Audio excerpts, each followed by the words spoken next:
L'assedio al castello è di quelli lunghi e sfibranti, fra colpi di scena e momenti di disperazione.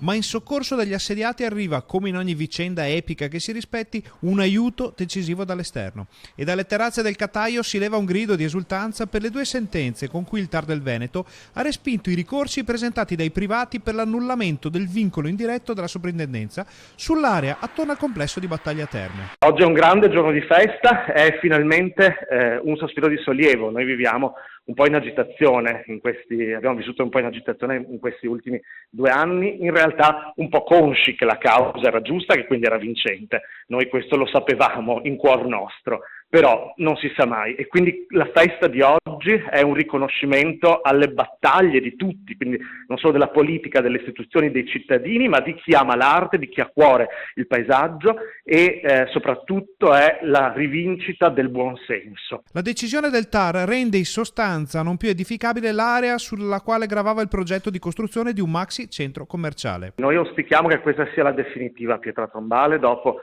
tante vicissitudini, dopo un lungo iter da tutte le parti, su tutti i fronti. Finalmente arriva una risposta, un'ulteriore risposta delle istituzioni, quindi il TAR si pronuncia e dice che il ricorso fatto dalla proprietà del centro commerciale non è ammissibile, quindi rende valido a tutti gli effetti il vincolo indiretto sul castello del Cataio e sul suo paesaggio.